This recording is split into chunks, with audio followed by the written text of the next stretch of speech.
Welcome to another bite-sized episode of the Realmcast. I am your host, the Mortal Kombat Phantom, and with me as always is our lore master, Yanni. Welcome, Yanni.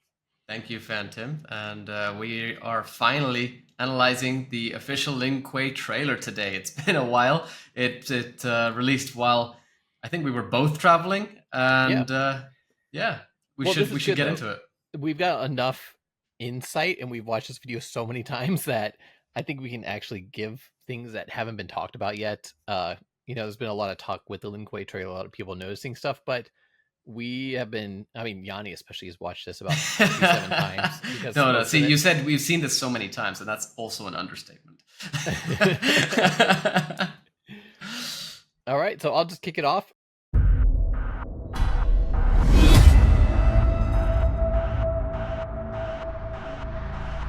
The Lin Kuei is a centuries-old clan dedicated to Earthrealm's defense. I will need your help. The fate of the realms may depend on it. Yeah, this intro scene showing this location, I think we've got a pretty good idea of what it is already from character intros, don't you think? Well, where do you think it is? I think Sub-Zero has made a couple references to the Elements Temple or something like that. Do you know what I'm talking about? Temple of the Elements, you mean? From Mortal Kombat mythologies? Yeah, that thing. You've heard this, right? Maybe. I'm not 100% sure, but that's what I'm assuming that they're breaking into for whatever reason. Because in some of the intros, Sub-Zero has made reference to basically wanting to control the temple, and the power that it holds, like kind of harnessing it seems. I'm not 100% sure I'm with you on that.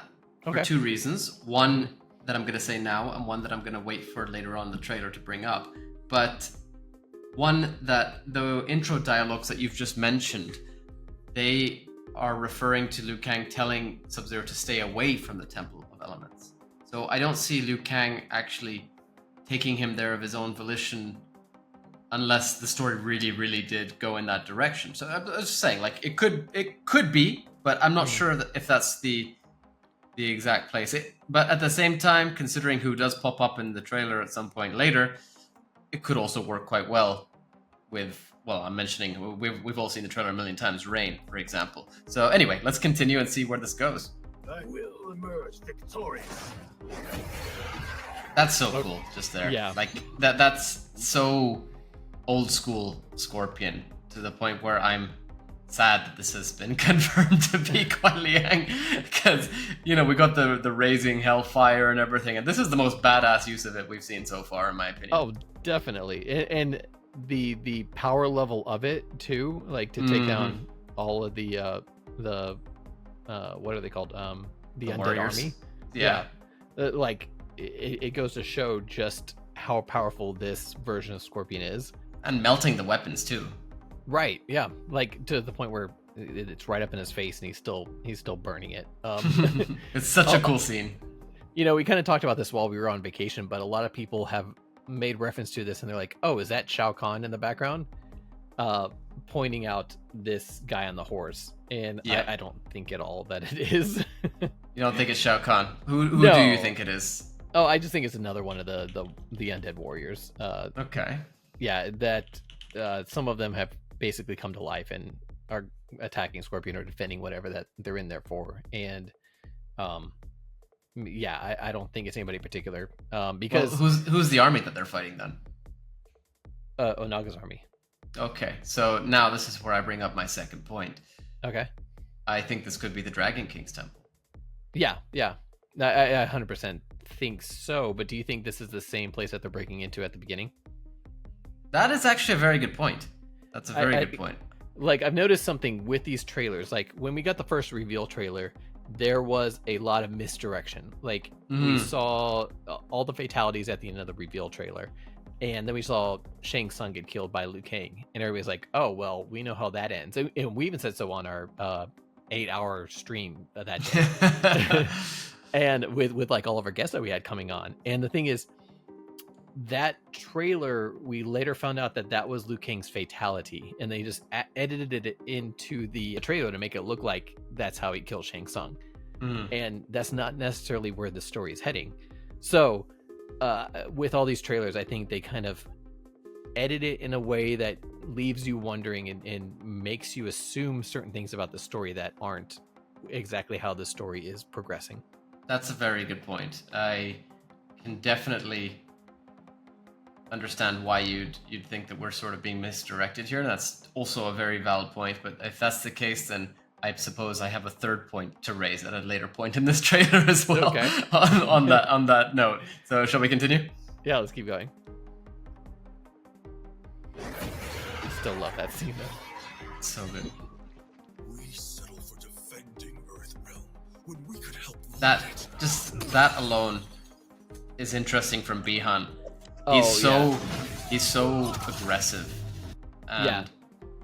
I mean, so obviously we're going to be comparing a very, very old game to this, but Bihan in Mythologies, while aggressive, was not anywhere near as aggressive to this sort of, I don't know, angry? No, he was also angry in Mythologies. Do you know what I'm trying to get at here? Like, well, so there's so much more intensity. You play Mythologies a lot, and that's one I could never figure out the gaming mechanics of it, so I didn't really get into it that much and play through the story mode as much as you have. So my experience with Bihan was purely Mortal Kombat 1 and then Mortal Kombat 9's reboot, kind of playing around with them. And then, in further media like Mortal Kombat Legends, Bihan is kind of clueless to why he's being attacked by Scorpion and stuff like that. And then Mortal Kombat Legacy, we get a very different Bihan in Legacy. One where he's actually trying to be better than, I suppose, the Bihan that we're seeing here, as well as in Mythologies. But in Mythologies, he's, despite the intensity and the aggression, he's still portrayed as a hero, and that's the entire point. Like, he's a hero with that tainted soul, which allows him to enter the Netherrealm. That's the entire point. But he's still a hero, possibly on the path to becoming a villain or anti-hero, etc. Obviously, you're not supposed to know as you go through the game. But in this, he's even saying, why are we protecting Earthrealm when we could help lead it? And by lead, in reality, obviously, we can understand that he's saying rule. Exactly. Yeah. Yep. And his voice as well is very aggressive. And that's something too from all the different interactions we've seen with him in these character dialogues, is that he wants control of kind of everything. His ambitions are too great for the character that he is. Well, I wouldn't say for the character that he is, but they are definitely great ambitions. Yeah. Shall we move forward, I guess? Yeah. And a couple of things I want to point out during the gameplay. Of course, the Cameo character here is not our Scorpion. It's classic Scorpion. We know that sort of thing we'll see this a little bit later, but the way the character interacts. We see Johnny and Jax, which is an interesting combination considering with the location. We're seeing the typical, Bihan combos, but then we see a pop-up with Scorpion, so a combo starter. He pulls him away with armor. Very interesting there too. And then we see the throw as we get into smoke. And that's a very interesting cameo, because you've got combo potential, you've got an escape with armor as well. So, I mean, that's the first cameo, I think, at this point that we've seen who has an ability that can actually pull you out of danger like that. It's quite interesting. Yeah, that's a good point. I like how the cameos all bring about different move sets to your character. Something I've kind of noticed with other things. I mean, I'm sure there will eventually be a meta for specific characters alongside other characters. But the way I play, I'm just gonna be playing the characters that I like alongside one another. That's how I always go. But let's get to the fire. What you've been waiting for. The fire. And you know where there's fire also? Where there's smoke. fire. Whatever it takes, I am with you. We may not share blood. We are brothers. All right, what do you want to say here? I mean, we've kind of broke this down a little bit in our Tarkon bite-sized episode about the revelation that Kuei Liang is Scorpion in this story. Yeah. So the fact that they're making Smoke the adopted brother of Scorpion and Sub-Zero, it's completely kind of added this new dynamic between the three of them. That I'm really curious to see where they go with this. Like, they might even be able to use this to kind of generate some kind of like an envious spirit from Sub-Zero because of Scorpion's relationship. Oh, it's just jealousy as to their yeah. relationship. Yeah. Smoke's bio that was released right after this trailer was interesting because it really takes that adopted brother thing and explains why it happened too. So, as a boy, Smoke lived to hunt with his family. Their final hunt, however, ended in tragedy. Having accidentally trespassed onto Lin Kuei lands, they were attacked, and Smoke was orphaned. Ashamed by his warrior's actions, the Lin Kuei's Grandmaster adopted Smoke. He raised him alongside his sons, Sub-Zero and Scorpion.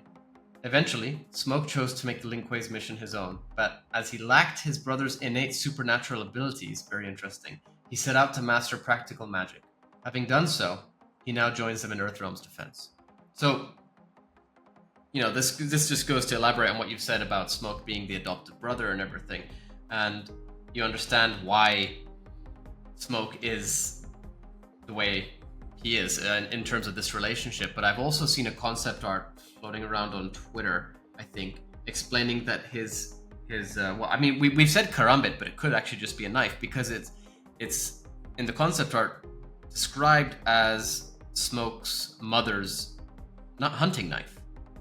And so he seems to have incorporated this into his combat style, his combat ability, as well as the fact that no innate supernatural abilities, which is a very huge departure from Smoke's normal usage of smoke. With the Enenra and everything, that was always supernatural, but this seems to be implying otherwise. And I'm wondering does that really mean the end of the Enenra storyline, or could it still pop up later to sort of take that Smoke ability further? Because he does vanish a lot, and okay, on one hand, yes, he's supposed to be the most ninja style of the Mortal Kombat ninja, but I don't know, this feels like there's a bit more than just practical magic going on, if that makes sense. You used a keyword there.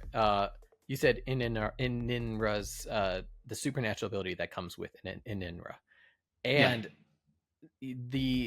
in his bio they specifically use the word innate, which means not naturally born with it. So there's still a possibility that there are some super natural capabilities that he has with Smoke. We do see magic in this trailer, and the fact that Smoke is, like in this scene right here, coming up with a smoke funnel. Exactly. So we see in his gameplay here in a second how he is using smoke bombs and things like that, but it doesn't mean that he hasn't gathered some kind of supernatural control of it. So yeah, maybe he wasn't born with it the way that Sub-Zero and Scorpion could be, with the pyromancy and the hydromancy. Oh, sorry, hold on. You're talking Sub-Zero, so that's going to be cryomancy. Oh yeah, there you go. Yeah, exactly. but actually, I said yes when you said hydromancy, because in my mind I had Rain, and this goes to further your point because he is a mage. Yeah. So this could be that Smoke has gathered some kind of magical abilities that lets him mess with Smoke. Yeah, so that's a very, very good point, actually. And I still do believe that they could actually take that in Enra storyline if they really wanted to. But you are right. He might be using technology, which is a great way, in my opinion, of balancing the whole cyborg Smoke and human Smoke, into one character. There's an X-Man character who there's two of them. One of them can basically make fire appear out of nowhere, and the other one has to have a source. He has like a little flamethrower that he has on him, and then once the flame is out there, he can expand it and control it and do different things with it. And I'm kind of thinking maybe the way that we see with Smoke's gameplay is it's more like that. He has to make the smoke or get the smoke somehow, and then he could be tapping into Nenra, which could lead the storyline later down the road that basically he's made a deal with the devil. And it's funny you say that. I was gonna say a really, really weeby sort of thing right now. So Yuri Lowenthal. So he is also the voice of Sasuke from Naruto in I English. thought you were gonna say Spider-Man. Well, yes, that too. But the reason I'm mentioning this here is because if we do actually see the Enenra storyline, I could actually see it being quite similar to how Naruto. I say spoiler alert. It's been how long? 20 years. Don't spoil But, Naruto for me. I've never seen it. well, I mean, without spoiling, there is a certain character who has innate Who happens ability. to be voiced by Yuri Lowenthal. No, I'm not. It's not actually his character. So funny enough. Okay. But has access to all this ability, but is unable to use it with this beast inside him, and it sort of grows over time. Really? And that really could be. I mean, we could be completely off the mark and talking absolute trash right now. Right. But I mean, I just thought it was an interesting comparison, considering the voice actor is also, you know, from Naruto and everything, and then I see the Enenra thing alongside the being that I'm mentioning here without spoiling, even though you've had enough time to watch this, Phantom. But I think one interesting thing as well that we've kind of skipped over. I mean, you might have noticed I said where there's fire, there's smoke, rather than where there's smoke, there's fire. Oh. And I think I think it's a very interesting change to the relationship now, because while Smoke and Kuai Liang were always, you know, basically brothers in arms, this time it's not Smoke and Sub-Zero, but Smoke and Scorpion. So Smoke and Fire. Yeah, that's a good where point. there's smoke, there's fire. And I really believe that his catchphrase might have actually inspired this to a certain extent. Yeah, that's a really good point. The fact that they can kind of work off of each other a little bit more too in this new timeline with their abilities. You know, Scorpion could just light. I mean, if he is able to control smoke like we've been discussing, Scorpion could burn something, and there you got a weapon arsenal for Smoke to use. So yeah, that's a really good point. And Right. honestly, like I really like Yuri Lowenthal's voice acting for Smoke. He fits the part very well, and I don't know, it's a very, I think the word is earnest take on Smoke's voice, if that makes sense. Mhm. You know what I mean? Like he sounds very, I don't know. Like, I guess the word is kind of like genuine too. You can feel the emotion every time he speaks. If that makes sense. You know, I've been impressed with all the voice actors so far that they brought on for it. Yeah, like Yuri, of course, is a legend in video games right now. So the fact that they got him to do Smoke is awesome. Yeah, I love this. Now, that part there, one thing that I wondered is that the knife actually stays in Kenshi. Really? Yeah, because look now, he calls it back. Yeah, you're right. So I wonder, firstly, because it also moves Kenshi, by the way. Like, as he calls it back, it counts as another hit. So firstly, I'm wondering if there's a sort of bleed mechanic to the dagger, to the karambit. The other thing I'm wondering is, this looks very reminiscent of Fujin's strings from Mortal Kombat 11. Uh-huh. Like, with the whole sword, the way he controlled it. This is very windy, you know what I mean? Oh, yeah. So when I was watching this, by the way, and Smoke appeared, I mentioned this in a previous episode, which we did, like the one that we recorded when I was literally outside of a mall in the UK.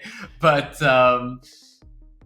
I was just in a restaurant, and I'm just watching, my mouth is just dropping. Like, as I saw Smoke, I was like, what? I did not expect Smoke to be dropped in, because I didn't see the name of the trailer, you know what I mean? I just opened it up immediately. Yeah, And, I don't think anybody expected this trailer to have the characters that it did. No way, you know? And then as I was watching and I see Cyrax appear, I'm like, oh, Cyrax, you know? Right. And I really love how he appears and how he creates the bomb from his chest, but I really feel like it's missing a sort of the classic cyborg sound. Does that make sense? You know what I mean? Yeah. Which I think the gameplay for the cyborgs is missing that in a lot of ways. Like, we don't have that same audio cues that we used to have. Yeah, exactly. Like, I mean, I'm thinking of like old school MK3 era. Right, the cyborg noises. Yeah, exactly. I mean, you tried to make the noise. I'm not going to. But it was so cool. And actually, if you can press play. We are brothers. So badass. Oh. He's got similar dashes to MKX. Then you see Cyrax come in, pop him up. You see the combo in the air. And then he's got a dash in or jump in fatal blow. You got Cyrax having 2 hits, by the way, which is interesting. I think the fatal blows haven't really had 2 hits for the cameos. I'm pretty sure they've only had 1, but I could be missing that. I could be wrong on that, sorry. So it's quite interesting that Cyrax actually got 2 hits in there with the buzzsaw and the bombs. And I love the meme potential of the bombs on Kenshi's face. Oh, yeah. We've already posted one. Yeah. What are you, an idiot sandwich? It's my favorite thing I've seen so far. But this scene here now, with Scorpion, Smoke, and Sub-Zero talking, is that Sub-Zero's voice? Because if so, he sounds very similar to Noob Saibot. Interesting. Let me play it here. Let's listen. We will achieve greatness. We can't abandon tradition. Yeah. Pause there. Yeah. The "we will achieve greatness" line. Yes. Yeah. No, because he goes full on dark. Oh, like, that's not the same voice that we heard at the beginning. It's the same voice, but not the same voice. If that makes sense. It's a lot darker. It's a lot, I guess, breathier. It's more guttural. You know, is it? We will achieve greatness, and that sounds. It sounds like similar to MK11 Noob Saibot, but I'm sorry, I did not like the take on Mortal Kombat 11 Noob Saibot. It was too cartoony for me, you know. But you this Lion King Saibot. No, wait, what was it? It was Dr. Claw. What was it? Claw or something from Gadget? No, you know how at the end his shadow would always lift him up. Yeah, I did love that. Okay. No, I couldn't take Noob Saibot seriously when I had a field day with the memes on that. I'll never let you go, sure. Noob. But his voice in MK11 was a bit too cartoony dark for me, too like cartoon villain. But this sounds dark in a very guttural, intense way where I can get behind it. But what's interesting is we're sort of seeing. If that is still his voice, I mean, just assuming. Right. But we're seeing like him get darker. These trailers could be cut in a way that we're not even hearing Sub-Zero talk. It could be something completely different. Because one thing that makes me think that it is Bihan, and it could totally be intended from how the trailer is made, is that Smoke immediately says, "We can't abandon tradition." So it makes it seem like he's replying to Bihan, who is trying to change how they do things. And it's just, I've not seen anybody talking about Bihan's voice going so dark there. This is the weird part to me. I've not seen a single post about Bihan's voice just being so dark and guttural there, like sounding just like Noob Saibot. Yeah. It's weird to me. And this, by the way, is the aforementioned third point from, 10 minutes ago? Because on this guy that Bihan is stabbing, I'm pretty sure we saw a dragon logo, a dragon symbol. Oh, really? Yes. Let me see if I can pull it back just a little bit. Oh, I could be completely wrong.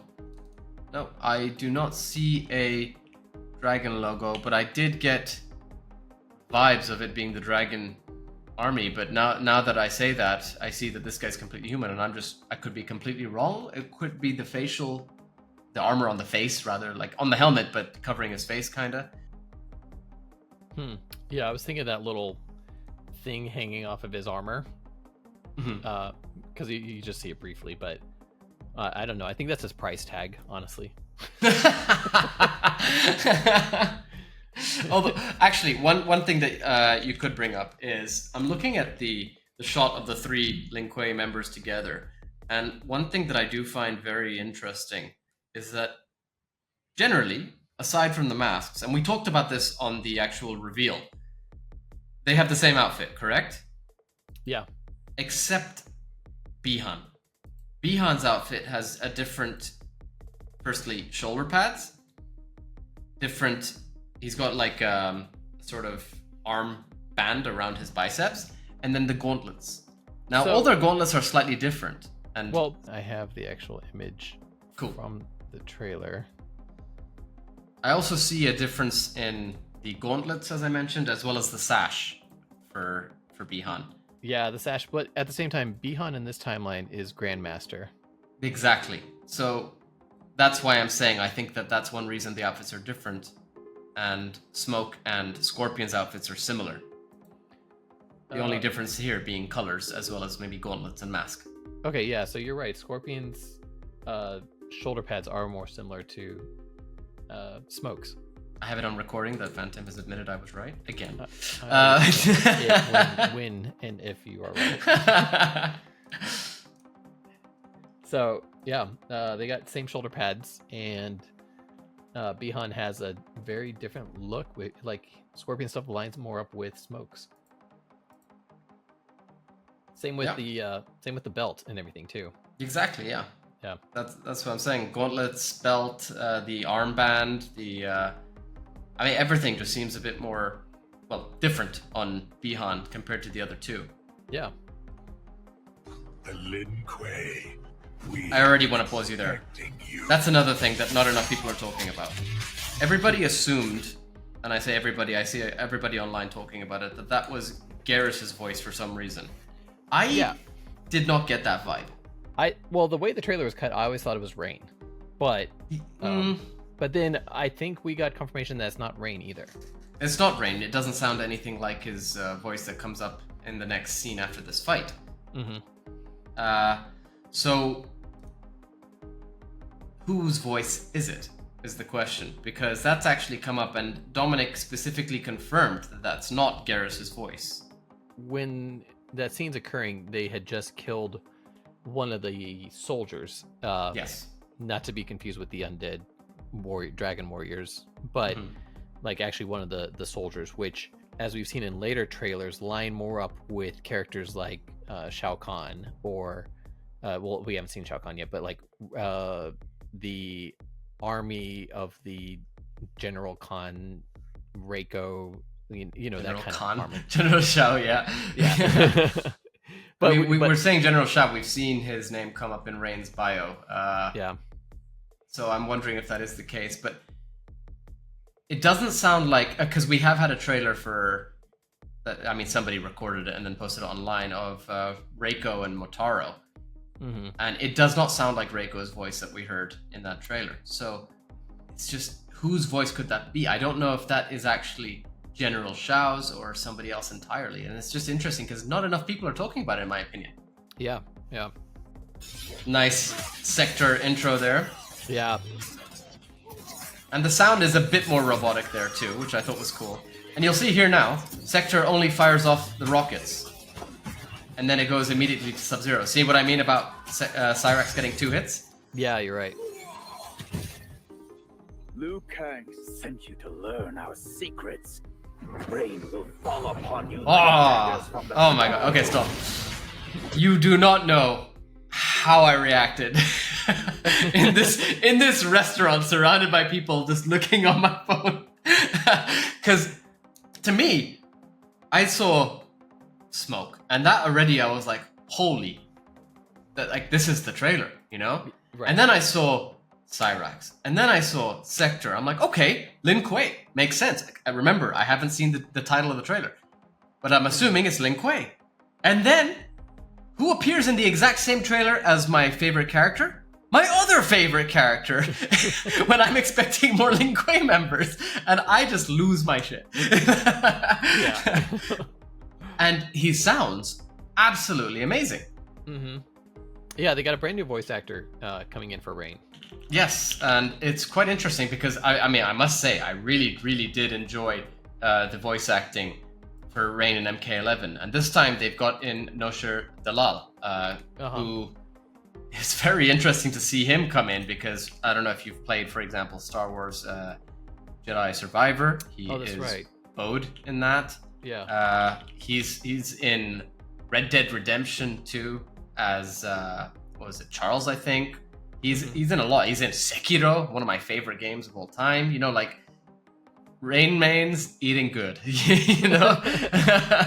And I say this with full love and appreciation to the previous voice actor for Rain and MK11. I thought he sounded perfect for that iteration. Mortal Kombat 11's Rain. Yeah, I really did. Yeah, I think he's been my favorite Rain voice actor we've had, honestly.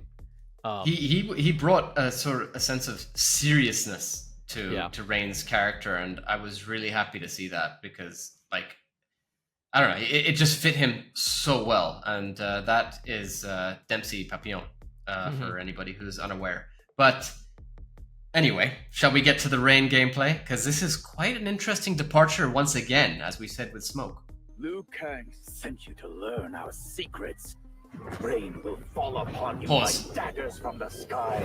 So, firstly, the voice. Definitely different from that voice that we just mentioned. Yeah. Definitely. Oh yeah, it's not Rain. 100%. Secondly, that outfit is very interesting, and I've seen fans so divided. I hate it. So, that's the thing. Now, personally, MK9, MKX, MK11 Rain, literally every single one did, in my opinion, everything right with Rain's designs. They were absolutely perfect, and I really, really loved MK11's take on a very ninja-esque Rain, you know? Like, it was so cool. He was so brutal. I loved it, especially with the Qatar, which I thought fit him perfectly. Especially with the whole Middle Eastern influence and such. Yeah. Now, it's very interesting here because, again, I do see Middle Eastern influence, but in a completely different way. And on one hand, I like the idea of them taking Rain in a more mage-like approach, direction. But at the same time, he is a ninja.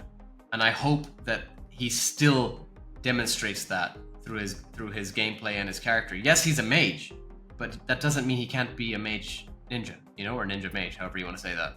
So, Mortal Kombat 9 solidified Rain, in my opinion, as a kind of ninja, Arabic-influenced ninja. Something that we've seen through other games like Assassin's Creed.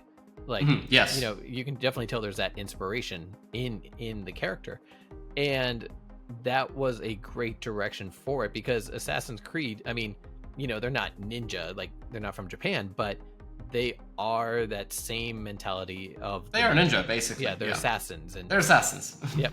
And so, you know, kind of taking that and putting that on Rain was a great change to him. This version of Rain, like you said, is a mage. Do you have his bio pulled up by chance? All right. Now, this is the currently available bio because, as we mentioned, the full bio was taken down because it seemed to indicate spoilers. That's what I gather, at least, because, you know, why do we have one bio and then another? But known as High Mage of Outworld, Rain, as a student at Outworld's exclusive Imperial Academy of Sorcery, Rain amazed his peers with his singular aptitude for water magic.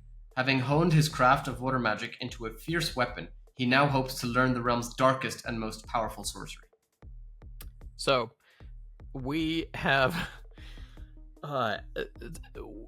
Outworld School of Magic now, and Rain is a student at this Hogwarts, and he's was a student. I think he's now High Mage. Yeah, and so he excelled in water magic. This is not at all what I wanted for Rain, and I'm not even a big Rain fan. I mean, we've had I managed to get Rain off of our ideal roster because I just don't. I just didn't want to argue with you on camera. So, but at the same time, Rain, you know, from like I loved Rain in Mortal Kombat 3 and Mortal Kombat Trilogy, Ultimate Mortal Kombat 3, and so I liked playing as him back then. And this Rain, as we can see from this gameplay, is not that Rain. And from the storyline, it's not any Rain that we've had before. So this new take on Rain is like a huge retcon. like well, it's so it can be a huge retcon to an extent. I mean, everything is rebooted, as we've already, you know, established multiple times.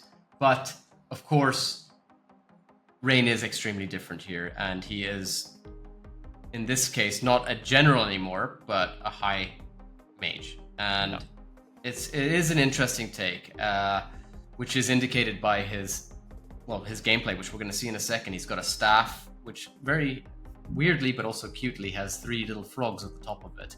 But what's interesting to me is, like I said, fans are divided on the design of Rain. I think it could work and does work, but one of my biggest problems with it is that it has too much going on with it in the sense of the color scheme.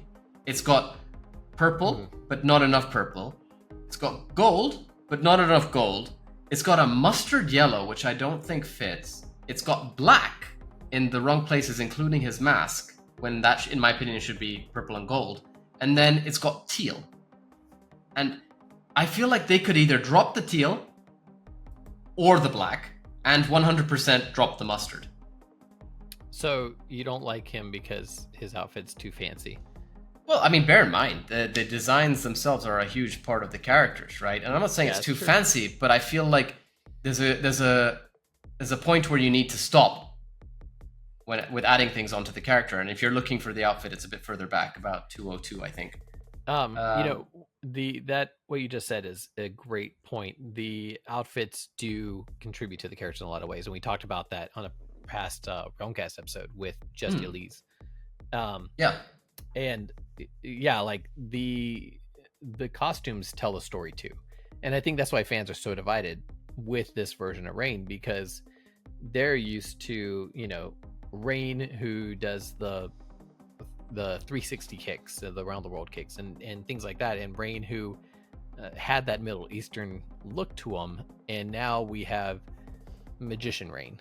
No, I'm gonna stop you there. I feel like that's a bit of an unfair. He's an I think that's a bit unfair, because I still believe that he has a very Middle Eastern look to him. I if anything, I've seen people calling him Jafar. Oh, that's interesting. You know, so yeah. I'm sorry, but Middle Eastern, right? So just because he's not a ninja anymore, look, okay, let's compare it like this. MK9 was very similar to, let's just say, MK11's take on Rain, right or wrong? Yeah. MKX, in my opinion, is the one to compare this one to. Not because he was less, like, more magey, but he was also less ninja-y. He was very, very sort of Middle Eastern in that sense, just with the more revealing outfit, etc., and like old school revealing for Middle Eastern, I mean. But he, in that case, he just had a couple, 2-3 colors going on, whereas here there's too much going on in the way of color scheme. It could look better depending on the lighting, and for all we know, they could change a couple of things. I personally really hope they change the mask. The mask for me is the worst mask I've seen so far on Rain. That it's too basic, and I really feel like it's a simple fix with just swap the purple with the black, and then swap the what is now black with gold. That it's that simple for me. We talked about this while we were on vacation a little bit, but the way that Rain plays in this version, I'm actually going to go in and play. Play it while I'm talking about it. But, no. Put it on. Put the sound on, because we can go through what you're going to say now. But the voice line is sick first. But second, here you look at the gameplay. All of this gives me the impression that he's a zoner. Yeah. And his gameplay is really cool, don't get me wrong, but we don't see enough of it. And if anything, for some reason, they show off Kung Lao's throw as a cameo instead of Rain. You can pause there, I think, because this is just Rain getting destroyed by Scorpion. I think that's a good thing to watch. But the thing I don't like about Rain's gameplay in this is, to me, you know, he has kind of some of the same zoning techniques that the previous Rain did. But overall, the gameplay is not like Rain. It's very different. Like we see in the first few moves, he's using his staff to do all the water throws and stuff like that. To me, it reminds me more of a character like Kung Jin. I'll even take that further. It's not just Kung Jin, it's also Cetrion. And if you look back at his ability, where I've seen a lot of people saying, by the way, oh, Rain doesn't have lightning anymore. Actually, he does, and I'll show it to you right now. Go back. I'll tell you when to pause. Here. This is a very similar move to Cetrion's move in MK11, where she does the fire. Yeah. The fire laser kind of beam. And that move, by the way, has lightning in it. Yeah, I for saw those that. who haven't seen that. A spark came through with it. Yeah, there's lightning in there, so that's cool. But my concern here really is just that he doesn't play like the old Rain, and I understand, like, okay, you're saying that he's focusing on his staff and everything, which I get, but at the same time, he did focus on his Qatar too in MK11, right? There's always going to be that change up, and I don't mind that. But I don't see his super kick. Right. I don't see the water bubble doing what I expect the water bubble to do. Yep. You know, I don't see him calling down lightning on you. And the previous Rain had these very dramatic poses when he was doing his moveset. This Rain is just kind of throwing water around. I mean, like this could have been a Special Forces character that has a water gun. Excuse me. You're going too far there. Then we see Frost. Yeah, and I love that Frost is a cameo. Yes, me too. But I do have a problem. Yeah. That is literally Kitana's old fatal blow. Oh, it is. It's exactly the one with the boots to the chest. Yeah. Throws the fans. Yep. And then boots to the chest. But in this case, what they've done is they've added blades to, well, icicles, to Frost's feet as she jumps into him. You know, a lot of people that have jumped on and seen Frost in Mortal Kombat 11 don't have an appreciation for Frost for who she really was in the 3D era. Yep. And I love to play as Frost and actually explore her story throughout the games. Yes. So I'm excited to see her come back as a cameo. But there's a problem. Yeah. Again, in my opinion, with Frost. And it's a shame because I actually really like Frost as a character. I was maining her alongside Scarlet and Noob Saibot when MK11 first dropped. And I was one of maybe 5 total Frost mains at the beginning of MK11's lifespan. But her outfit, the cameos so far have all represented the classic take on those characters. And that is not classic Frost. That's the classic ninja outfits, yes. But that is not classic Frost. Yeah. Classic Frost needs to look like her first appearance. It's similar, but it's not close enough in my opinion. The mask is totally off too. And it's a shame because everybody else is getting classic outfits, but then Frost for some reason keeps being reduced to this classic ninja outfit. You get me? It's more like a classic Sub-Zero outfit than but why is she not getting her classic? You know what I mean? Yeah, this is Mortal Kombat 2. Like of all people, Darius got his classic outfit. You know what I mean? Yeah. I sent you her alternate in MKDA. Oh, and I would have loved to have seen that. That is an amazing one. Right. The smoke gameplay is very interesting. He's got his smoke forward, smoke away, etc. He's got a cool little teleport throw above. Yep. The Lin Kuei's flame is not easy.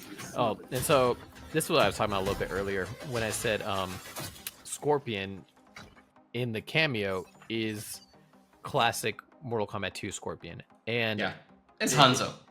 Yeah, exactly. This is Hanzo Hasashi's Scorpion. And the way that we've seen Hanzo, taking off his face and doing the Toasty fatality and stuff like that, we don't see any kind of that living dead aspects to Kuai Liang Scorpion. No, we just see him using fire. Yeah, and so I think Kuai Liang, we kind of talked about this a little bit earlier, but I think he has a very different take on how he does fire manipulation. It's basically he controls fire. It's not that he went to hell and came back with powers from the Netherrealm. This is not Scorpion. And yes, there's no breathing fire, for example, here. Yeah. Unless if there is, he's not taking off his face to do it. But what's interesting here as well is that, the Lin Kuei up and in the previous timelines have always been known as, or rather, not the Lin Kuei, but the cryomancers of the Lin Kuei have been known as, well, as we just said, cryomancers. They use the power to manipulate ice. Now, they were from Edenia originally, and the only characters we really had who were able to do so were Bihan, before becoming Noob Saibot, Kuai Liang, and Frost. Now, what's interesting is that it could be that maybe they're making it so that Scorpion is, as you said earlier, a pyromancer rather than, a cryomancer. And if that is the case, he's kind of sort of taken what was from Tanya, another native of Edenia, because Tanya was a pyromancer. She literally had a pyromancy variation in MKX, and as far as we've seen from her gameplay in a trailer, which we will be analyzing next, she didn't seem to have any fire, if I remember correctly. She's using different abilities now, as well as a new weapon. So it's quite interesting that maybe they're making the Lin Kuei have different sort of, well, mancers, if you get me. You know, you've got the cryomancer, you've got the pyromancer, and what would a smoke mancer be? Mancy over smoke? Let's see what Google says. Nope, can't. No, the capnomancy is divination. What's I'm not sure. Smoke? Good point. Fumomancer. Fumomancy? Yeah, that actually makes a lot of sense. Yeah. Yeah. Anyway, yeah, like some ability over smoke to some extent, as far as we've discussed earlier. But it's just an interesting sort of switch, you know? Yeah. And speaking of smoke, do you want to go to the next scene? Oh, well, so real quick on that, just to tack onto that, this new era of NetherRealm Studios with Mortal Kombat 1 basically is very magic heavy. Yes. As or at least what we've seen from the Lin Kuei trailer, like everybody has a magical power. And the tagline right now for Mortal Kombat 1 is literally, it's in our blood. So, you know, we could talk about that a little bit more later, but as more of these trailers are coming out, but I'm really curious if we're basically getting an Arcana type storyline in the new era of Mortal Kombat. I really hope that's not the case. I personally, based on what I've seen and, you know, understand so far, and I say understand with the full understanding that we could be being misled entirely, as you mentioned earlier, but I don't like this, like personally, I'm not a big fan. Not fair to say I don't like. I'm just saying I'm not a big fan of this magic focus. I kind of liked it how in the games they never really explained where their abilities came from. You know, I understand the training. Okay, fine. You know, Li Mei being trained by Boraicho, things like that. Yeah. But just every character having this innate ability to do whatever it was they specifically did. It didn't need to be explained. Look at Rain. Like, they explained Rain's super kick in MK11, and I personally did not like the explanation of it being the water realm. Oh, that's right. And they changed a little bit too, to where when he did the super kick, he would go through like a water portal. Yeah.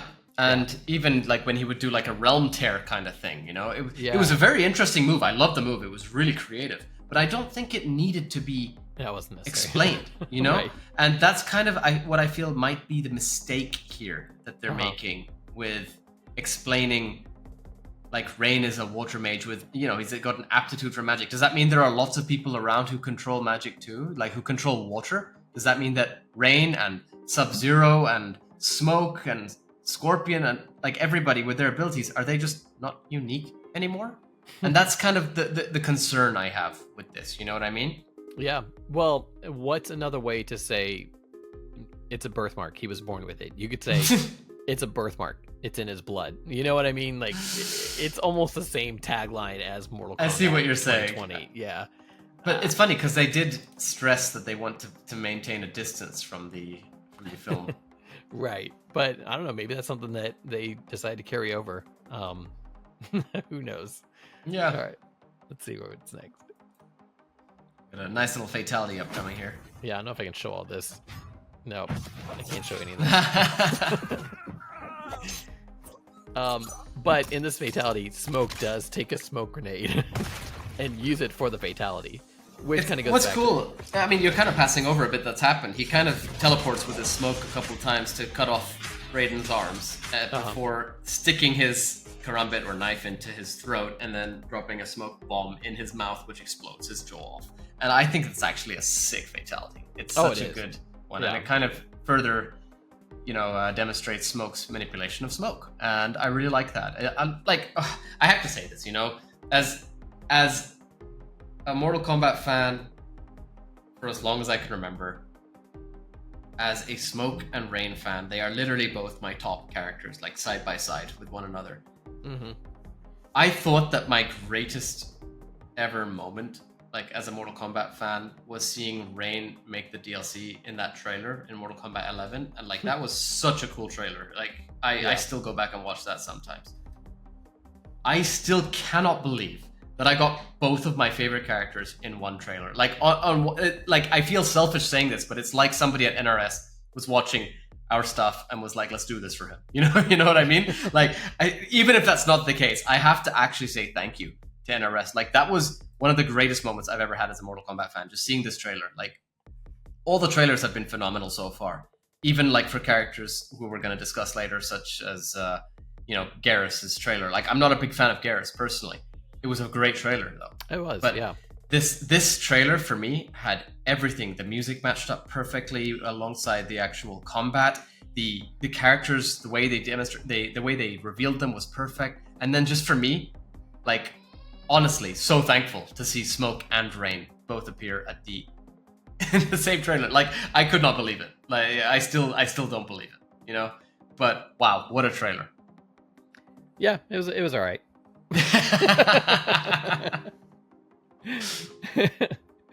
All right, well, Yanni, do you got any final thoughts on this before we say goodbye to our audience? I think that the roster is shaping up very nicely. I think they're picking roster choices for both base roster and cameo quite well. I'm very happy to see Frost make it back in. Maybe not as playable, but as a cameo, she still gets a good chance and to show off who she is, really. I think that, like, I know that you mentioned earlier that you managed to convince me not to put Rain. No, you didn't. I just gave up trying to convince you. Like, for me to see, like, it's great. Like, even forgetting me, like, Smoke deserved to make a comeback after all this time. Everybody was begging for Smoke the past 2 games. And seeing Rain make a base roster for the first time literally since Armageddon, which in my opinion doesn't count. So technically, like, this is Rain's first ever base roster appearance. And that's why I was so intent on getting Rain on that roster that you, Sonic High XD, and I made on that episode. Because to me, this was the time, if any, for Rain to make the roster. And seeing Smoke also being revealed as a human, whereas we've got Cyrax and Sector making the roster as cameos. On one hand, it's a shame because it would have been cool to have some cyborgs on the roster. On the other hand, those are 2 of the coolest cameos we've seen so far, alongside Frost. I plan on using those 3 as well as Darius. I have to. but I don't know. I'm very happy with the roster so far. I really like the direction that NRS seems to be taking with this roster, and I fully believe that this is going to be the best roster we've had since. I mean, I can't say Armageddon, so 9 is the go-to. I think after this game, from what I've seen so far, I'm never gonna have Rain on a roster again. But excuse me. But I'll say this: Smoke in this game, I'm actually very excited to play as Smoke. I really like playing as Smoke in Mortal Kombat 9. So, and of course, Mortal Kombat 3, like Cyber Smoke was one of my favorites. But I think it was everybody's because his moveset was so simple back then. MK3 Smoke. Oh yeah. I stuck with Human Smoke every time. Oh, in Ultimate. See, Robot Smoke just had very easy combos. So I'm excited to see Smoke come back and see him play similarly to how he did in Mortal Kombat 9. I'm actually really excited for this character in the game. As far as story wise from this trailer, this trailer was my the first reveal that things are much different. And I'm very hesitant on the story so far, but at the same time, I'm excited to see what they're doing with it. And we've kind of been breaking down some of the arguments that fans have been having so far from what they've seen of the story. And I don't know. I'm gonna give it a shot, but there's like we were talking about earlier, it's in our blood. I don't know if they're going the way that I think they're going to go, this might not be the Mortal Kombat for me, but we'll be playing it, we'll be discussing it, we'll be bringing you everything Mortal Kombat wise as we always do. So we want to hear what you guys think in the comments. So let us know. Do you agree with us on this take? No, don't say us. Don't say us. Do you agree with both of us that Wayne is not worthy to be in Mortal Kombat anymore? Shut up. Do you agree with Phantom on his views as to the story and the direction they're taking? Are you happy with the roster that's been revealed as of this trailer? Do you agree with my take on the story and the characters? Are you excited to see anybody, from the Cameo roster that we actually got in this trailer, maybe perhaps make it into the base roster as well, whether it be in the full game or through DLC? Well, also, they mentioned that some of these Cameo characters could be part of the story mode. Exactly. So would you be excited to see any of these characters be Cameo story characters? Which would make them, basically essentially part of the lore. Do you think Frost should be part of the lore? I think that'd be cool to have another Cryomancer Lin Kuei member. But I think that Frost, Sector, and Cyrax will all be in the story. You think so? I don't think we're going to get Sector and Cyrax in Mortal Kombat 1. But we'll see. I think that somehow they will enter into the story. I mean, I hope so. I'd like them to be canonized. I think eventually, but I don't think it's going to be in Mortal Kombat 1. Maybe Mortal Kombat 2 or 3 again. Maybe. So we'd love to hear your thoughts and theories on the topics. So let us know in the comments what you think, and connect with us at Realmcast and at Mortal Kombat Meme Realm. Also, don't forget to hit the subscribe button for more deep dives into the Mortal Kombat universe. We're just going to keep bringing you Tarkon bite-sized episodes until our next Realmcast releases. And we're also bringing you short Tarkon bite-sized episodes as this one is, as well as other ones where we kind of dive into little topics. For example, we've just released an episode on the Tarkat disease and such. And you can also join our official Discord channel hosted on Mortal Kombat Online's official server through the link in the description, where we discuss Mortal Kombat alongside you, our listeners, because we have seen some comments asking, hey, where can we discuss Mortal Kombat with you? Right there, right where I just said it. And we'll leave links to all that in the description of the video. Until next time, combatants, thank you for tuning into the Realmcast Tarkon bite-sized episode.